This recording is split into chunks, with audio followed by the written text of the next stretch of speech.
حمزہ جھکے کندھوں کے ساتھ شہر والے گھر آیا تھا۔ وہی جانتا تھا کہ وہ یہاں تک زندہ کیسے پہنچا تھا۔ 2 بار ایکسیڈنٹ ہوتے ہوتے بچا تھا۔ دروازے کی نوب پر ہاتھ رکھا تو زندگی کے حسین پل آنکھوں کے سامنے گردش کرنے لگے۔ دم گھٹنے لگا تھا۔ دل کسی سوکھے پتے کی مانند کانپ رہا تھا۔ ہاتھ پیر بھی بالکل سن ہو رہے تھے۔ آنکھوں سے آنسو کسی سیلاب کی مانند جاری تھے۔ پھر بھی ہمت کر کے دروازہ ان لاک کیا اور اندر داخل ہوا۔ جسم بالکل ٹوٹ رہا تھا۔ نیند کا غلبہ جسم پر طاری ہو رہا تھا۔ آنکھیں بھی بند بند سی ہونے لگی تھی۔ سامنے ایسا محسوس ہوا مشائم کھڑی ہو۔ آنکھیں ایک دم کھولیں۔ وہ اس کے سائے کو تھامنے لگا۔ وہ ایک دم ہوا میں تحلیل ہو گیا۔ اس نے سر جھٹکا اور آگے بڑھتا ایسے محسوس ہوا جیسے اس کے سامنے چل کر گئی ہو وہ اس کو پکار رہی ہے۔ وہ آواز کی سمت دیکھنے لگا لیکن وہاں کوئی نہیں تھا۔ سر جھکا اور آنکھیں ضبط سے میچی اور تھکے تھکے قدم اٹھا کر صوفے پر بیٹھنے کی بجائے وہ صوفے سے نیچے زمین پر بیٹھ گیا۔ جسم بالکل ڈھیلا چھوڑا ہوا تھا۔ اس کو حفصہ اور مشائم شدت سے یاد آ رہی تھی۔ وہ بہت قریب تھا ان دونوں کے۔ وہ دونوں ہی اس سے دور ہو گئی تھی۔ وہ حفصہ کی دوری برداشت کر گیا تھا لیکن وہ مشائم کی دوری برداشت نہیں کر پا رہا تھا۔ بالوں کو مٹھیوں میں بھینچا، چہرہ سرخ ہو رہا تھا۔ آنکھیں شدت ضبط سے اور کچھ رونے کے باعث لال انگارہ ہو رہی تھیں۔ کیوں میرے ساتھ ہی ایسا ہوتا ہے؟ بالوں کو مٹھیوں میں ابھی بھی بھینچا ہوا تھا۔ پہلے حفصہ، اب مشائم۔ اللہ، یہ میرے ساتھ کیوں؟ وہ ایک دم چیخ کر رو پڑا تھا۔ وہ مرد ہو کر اپنی بہن کی جدائی برداشت نہیں کر پا رہا تھا۔ یا اللہ، میری بہن کی حفاظت کرنا۔ وہ ابھی بھی سسک رہا تھا۔ پاؤں سیدھے کیے اور سر صوفے کی پشت پر ٹکا کر آنکھیں بند کی۔ آنسو ابھی بھی آنکھ کے کونے سے نکل رہے تھے۔ دل ہولے ہولے لرز رہا تھا۔ دل بہت بری طرح سے کانپ بھی رہا تھا۔ آنکھوں سے آنسو رکنے کا نام نہ لے رہے تھے۔ اس کے لیے مشائم بہت معنی رکھتی تھی۔ پہلے حفصہ اور اب مشائم۔ وہ بالکل ٹوٹ سا گیا تھا۔ اس کو کوئی بھی اچھا نہیں لگ رہا تھا۔ اس کے نزدیک اس کا باپ، اس کا چچا اور دادا سب گناہ گار تھے۔ اس کی ادا سائیں بھی۔ سب نے مل کر اس کی بہن کو اس سے دور کر دیا تھا۔ وہ مضبوط نہیں تھا۔ وہ معصوم تھا، شرارتی تھا، جو اپنی بہن کی آغوش میں رہتا تھا۔ جس بہن کو آج سب نے مل کر دور کر دیا تھا، اس کی چھوٹی سی مسکراتی فیملی کو سب نے مل کر توڑ دیا تھا۔ وہ بالکل ٹوٹ سا گیا تھا۔ گاڑی پورچ میں رکی۔ اس کو آواز آئی تھی لیکن اس نے دھیان دینا ضروری نہیں سمجھا تھا۔ عمیر گھر میں داخل ہوا۔ وہ پولیس یونیفارم میں ہی تھا جیسے حمزہ وہاں سے نکلا تھا۔ مشائم نے احتیاط کے طور پر عمیر کو کال کر دی تھی کہ حمزہ کا خیال رکھے۔ حمزہ کو ایسی ٹوٹی بکھری حالت میں دیکھ وہ پریشانی سے اس کی جانب بڑھا، کندھے سے اس کو ہلایا۔ حمزہ، ہوش کرو، کیا ہوا ہے؟ ایسے کیوں بیٹھے ہو؟ عمیر کی آواز کانوں سے ٹکرائی تو آنکھیں کھولے سامنے ہی وہ پریشان سا اس کے چہرے کو تک رہا تھا۔ کیا ہوا ہے میرے بھائی؟ ایسی حالت کیوں بنائی ہوئی ہے؟ وہ ایک بار پھر فکر مند لہجے میں بولا۔ حمزہ نے اس کا ہاتھ کندھے سے ہٹایا اور بیزار سا بولا، ٹھیک ہوں میں، بس تھوڑی دیر اکیلے رہنا چاہتا ہوں۔ اس کا بالکل موڈ نہیں تھا ابھی کسی سے بھی ملنے کا، اس لیے بنا لحاظ کے بولا، میرے ساتھ نہ زیادہ بکواس کرنے کی ضرورت نہیں ہے۔ 2 ہاتھ کا بھی نہیں ہے تو، اکیلے رہنا چاہتا ہوں۔ ایسی پھنٹی لگانی ہے نا، میری ساری جوانی اتر جانی ہے تیری جو تجھے چڑھ رہی ہے اس وقت۔ وہ آنکھیں نکال کر بولا۔ اس کو بالکل اچھا نہیں لگا تھا حمزہ کو ایسے دیکھنا۔ بھائی، مجھے مشائم چاہیے، وہ بے بس لہجے میں بولا۔ آ جائے گی وہ، کیوں پریشان ہو رہا ہے تو؟ کیا ہلکے میں لیا ہوا ہے تو نے مشائم بیگ کو؟ پتا ہے نا کہ وہ کیا چیز ہے اور کسی کا باپ بھی اسے نہیں چھو سکتا۔ تو بیکار میں پریشان ہو رہا ہے، بس تھوڑا صبر کر لے، وہ جلد ہی صحیح سلامت ہمارے ساتھ ہمارے پاس ہوگی۔ لیکن ابھی کیوں نہیں؟ حمزہ، واٹ ہیپن یار؟ Be brave. کیا ہو گیا؟ کیا بچوں جیسا ریاکٹ کر رہے ہو؟ بس کر دو یار، کچھ نہیں ہوگا مشائم کو، آ جائے گی وہ جلدی۔ اس نے ایک گہری سانس لی اس کی بات سن کر اور اپنے آنسو صاف کیے، خود کو کمپوز کیا۔ وہ بہت جلد اپنے ایموشن چھپا لیتا تھا اور ابھی بھی اس نے ایسے ہی کیا تھا۔ آپ یہاں کیسے؟ آپ کو کیسے پتہ چلا میں آیا ہوں؟ وہ تھوڑا ہوش میں آیا تو اس کی موجودگی پر اسے حیرت ہوئی تھوڑی۔ مشی کی کال آئی تھی، اس نے بتایا کہ تم یہاں ہو، ٹھیک نہیں ہو، اس لیے میں فوراً آیا یہاں۔ وہ یکدم تمسخرانہ انداز میں بولا، کیسی ہے نا وہ، نہ پورا مرنے دیتی ہے نہ پورا مارتی ہے، بیچ راہ میں چھوڑ دیتی ہے۔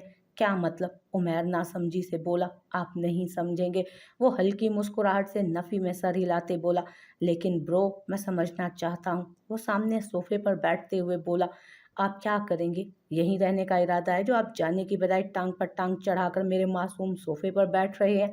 वैसे ही बेचारी के टांगे कमज़ोर हैं, आपका इतना वज़न बर्दाश्त नहीं कर पाएगा मेरा सोफ़ा।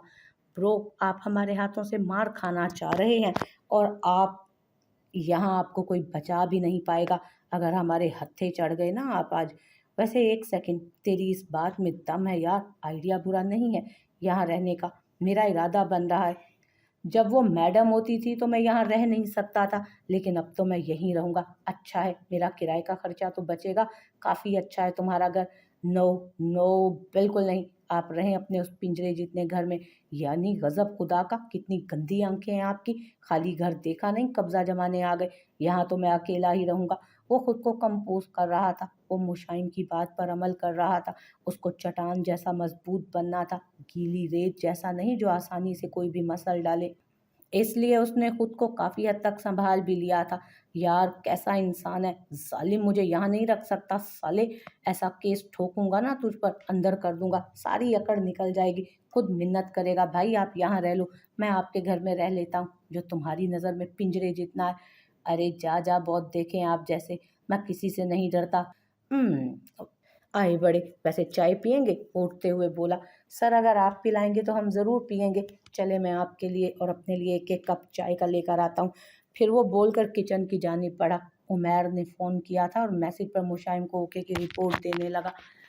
रात को ही 10 बजे का टाइम होगा जो वो वजदान के कमरे में आई थी। उमैर से बात करके फ़ौरन 10 मिनट बाद ही वो सो गई थी। अभी भी बिल्कुल बेहोश होकर उल्टी बेड पर दुनिया से बेखबर नींद की वादियों में गुम थी। लेकिन उसका सोना किसी को पसंद नहीं आया था। शायद इसलिए फ़ोन की चिंगारती आवाज़ पर आँख खुली। झुंझलाकर थोड़ी-सी आँख खोलकर मोबाइल की स्क्रीन को देखा तो कंपनी वाले का नंबर जगमगा रहा था।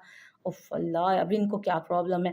मुझे सुकून से सोने भी नहीं देते। वो टेढ़ा मुँह करके खुद से बुड़बुड़ाई और झुँझलाकर फ़ोन खुद से दूर फेंका और वापस सोने की कोशिश करने लगी। लेकिन अब कहाँ आनी थी नींद?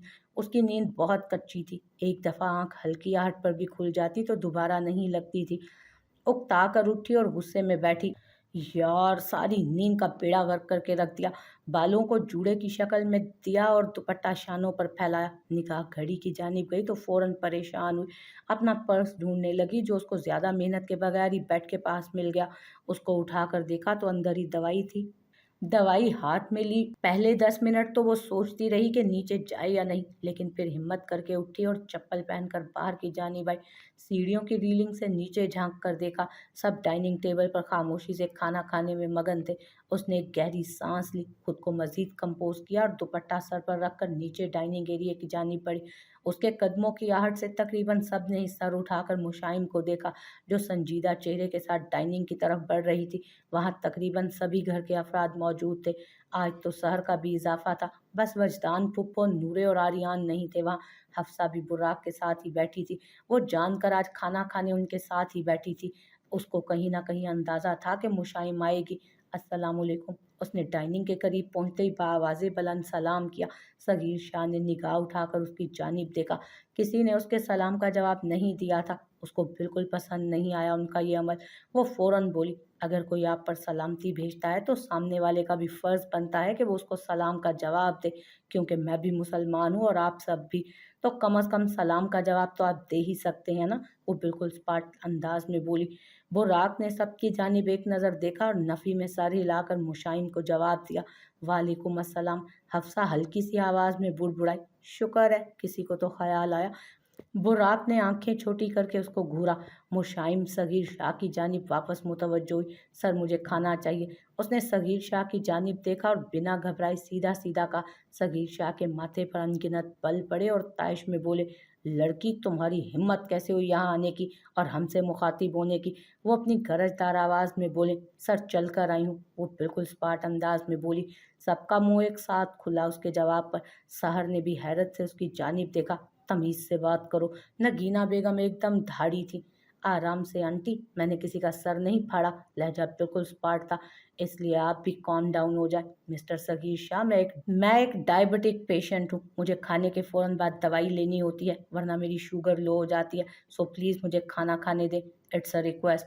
उन्होंने ज़ब्त से जबड़े भींचे। आपकी इजाज़त है क्या? मैं बैठ जाऊँ यहाँ?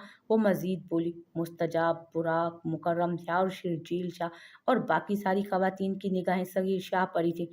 बैठ जाओ। उन्होंने एक गहरी सांस लेते ही उसको इजाज़त दे दी। बहुत शुक्रिया आपका, बहुत शुक्रिया आपका। वो बोलकर वजदान की कुर्सी पर बैठी। उसके बैठते ही नगीना बेगम एक बार फिर गुस्से से चिल्लाई, यहाँ किस खुशी में बैठ रही हो? ये सरदार की कुर्सी है, यहाँ बैठने की किसी को इजाज़त नहीं।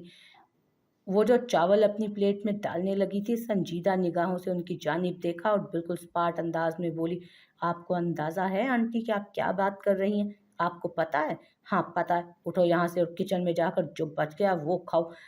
एक्सक्यूज़ मी, आपको पता है आप क्या बोल रही हैं? हफ्सा भी आंखें छोटी करके नगीना बेगम को गुस्से से देख रही थी। मैं एक मुसलमान हूँ और जिस कुर्सी पर मैं बैठी हूँ वो भी मुसलमान की है, तो इसमें ओहदे का फ़र्क करने वाली आप कौन होती हैं? जिस मिट्टी से मैं बनी हूँ उसी मिट्टी से ही सरदार बना है। जिसने मुझे बनाया उसी ने ही उस सरदार को बनाया। तो अब ये बोलने वाली आप कौन होती हैं कि सरदार की कुर्सी है और यहाँ कोई नहीं बैठ सकता? सरदार भी इंसान है और मैं भी इंसान हूँ। अपने अल्फाज पर थोड़ा गौर करके बोला कि क्या बोल रही हैं आप? नगीना बेगम गुस्से से कुछ बोलती लेकिन सगीर शाह के इशारा करने पर मुंह बनाकर वापस बैठ गई। उसने भी अपना सर झटका और खाने की तरफ मबजूल हुई। सब खाना छोड़ते उसको हवन्नक बने देख रहे थे, जो बिना परवाह किए सुकून से खा रही थी। कोई खाना नहीं खा रहा था, सबकी निगाहें मशाइन पर थीं। बस उन सब में एक ही मुतमईन सी खाना खा रही थी और वो कोई और नहीं, हफ्सा ही थी। हफ्सा ने एक तमस्कराना निगाह उठाकर बुर्राक को देखा, जो उसी को ही देख रहा था। उसको देखकर हंसी कंट्रोल करते हुए आईब्रो उचकाई। बुर्राक ने नफी में सर हिलाकर सर झटका और वापस मुशाइम को देखा, जो अब मेडिसन खा रही थी। या अल्लाह तेरा शुक्र, वो बावाज़े बुलंद बोलकर अपनी कुर्सी से उठ।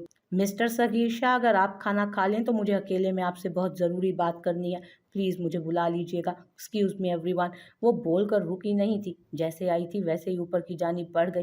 नगीना बेगम एकदम अपनी कुर्सी से उठ खड़ी हुई और ताइस से बोली, अब्बाजान ये क्या हरकत है? आपने उसको यहाँ बैठने की इजाज़त कैसे दे दी? ये होती कौन है? वन्नी में आई लड़की जो हमारे साथ बैठ गई।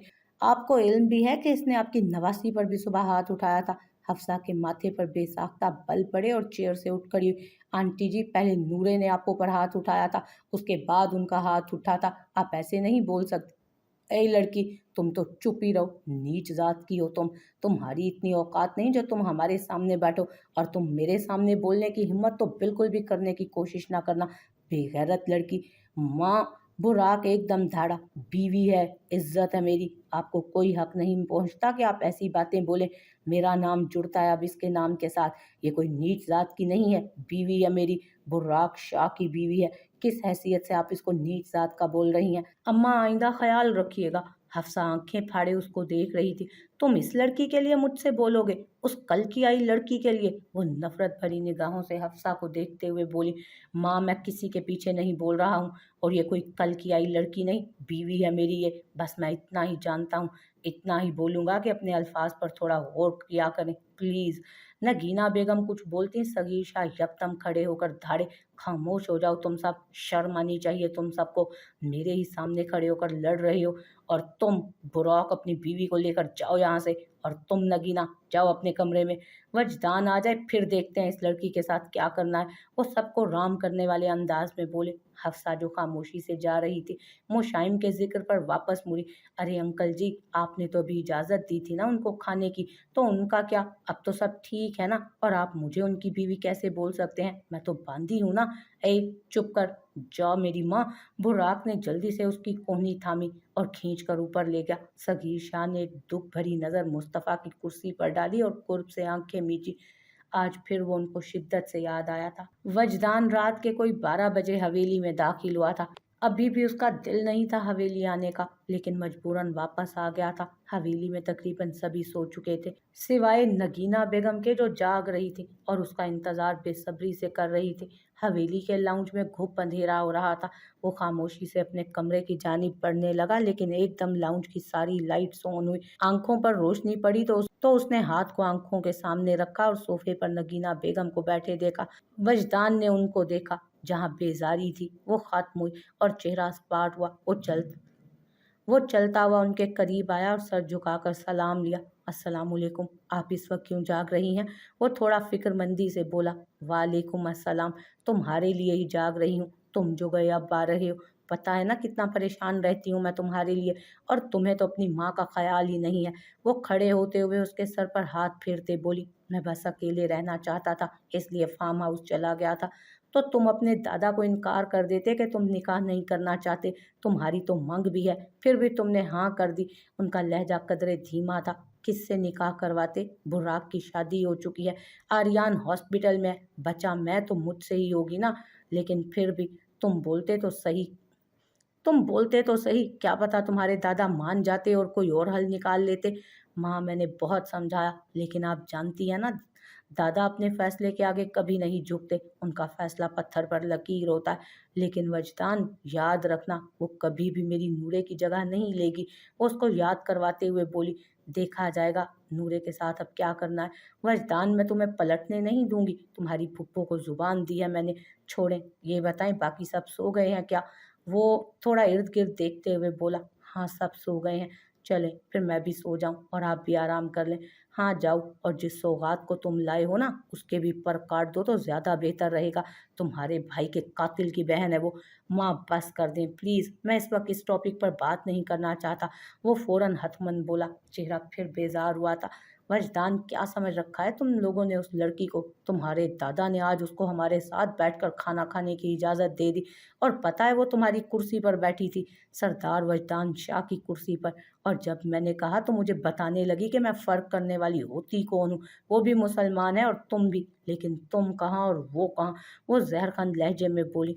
वजदान ने संजीदा निगाहों से उनको देखा और संजीदा ही लहजे में बोला, सही तो बोल रही है, वाकई हम फ़र्क करने वाले कौन होते हैं? जब उस रब्बे कायनात ने हम में कोई फ़र्क नहीं किया तो हम कौन होते हैं ओहदों में फ़र्क करने वाले? वो भी मुसलमान है और मैं भी। अगर कोई फ़र्क है तो हमारे जिन्स का, वो औरत है और मैं मर्द, बस। और कोई फ़र्क नहीं है हम में। और माँ, अगर वो अल्लाह हम में फ़र्क नहीं करता है तो हम मामूली लोग एक दूसरे में फ़र्क करने वाले कौन होते हैं? नगीना बेगम के माथे पर अनगिनत बल पड़ रहे थे, उनके बर्दाश्त से बाहर था। वजदान मुशाइम के हक में बोल रहा था, उनका बस नहीं चल रहा था। वो मुशाइम का उसी वक्त जाकर मुंह नोच लेती। तुम सबको हो क्या गया है? तुम उसकी साइड पर बोल रहे हो, और तुम्हारा भाई मुझसे बदतमीजी करके गया है। वो कल की आई लड़की मुझे बताएगी कि किसने क्या बोला था। उनका गुस्सा उनका गुस्सा किसी तोड़ कम नहीं हो रहा था। वो जो मुंह में आ रहा था बोल रही थी, माँ प्लीज़, वो इस घर की बहू है, बुर्राक की बीवी है, वो कल की आई लड़की नहीं है, हमारे शाह खानदान की इज्जत है। अपने लफ्ज़ों पर गौर तो किया करें कि क्या बोल रही हैं आप। वो स्पार्ट अंदाज में बोला, हो क्या गया है तुम सबको? मुझे क्यों बोल रहे हो गौर करें गौर करें? मैं बिल्कुल दुरुस्त बोल रही हूँ। अभी जाओ ऊपर और बताओ उस लड़की को कि क्या औकात है उसकी हमारे घर में। वो कभी खान वो कभी शाह खानदान की बहू नहीं बनेगी, कभी वो तुम्हारी बीवी की हैसियत नहीं लेगी, कभी नहीं। नगीना बेगम का गुस्से से बुरा हाल हो रहा था। ओके, मैं जाता हूँ और उसको बताता हूँ कि उसकी औकात क्या है।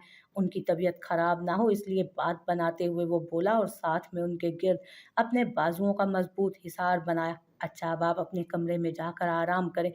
मैं देखता हूँ कौन आपके सामने बोलने की दोबारा जुर्रत करता है, और बुराक के भी कान खींचता हूँ। बहुत ज़बान लग गई है उसकी जो अब आपसे बदतमीज़ी करने लगा है। देखता हूँ मैं सारों को। आप रिलैक्स हो जाएँ। वो उनको राम करता उनके रूम की जानिब बढ़ रहा था।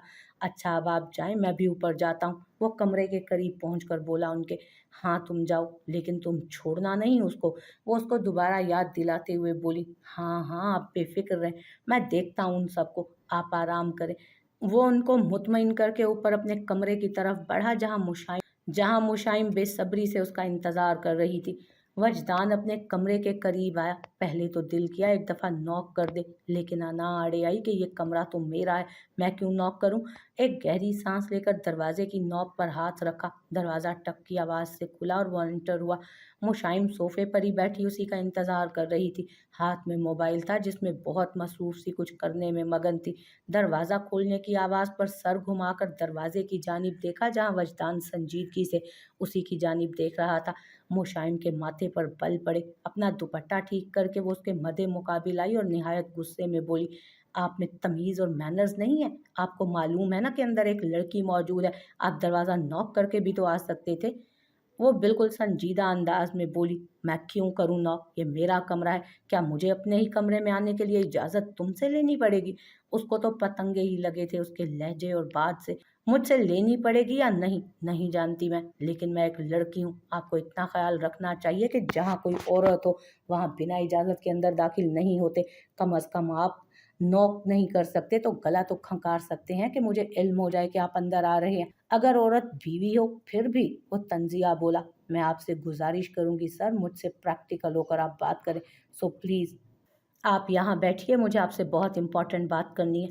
जब मुशाइम ने उसको पटरी से उतरते देखा तो बात घुमाकर अपने मुद्दे पर आई।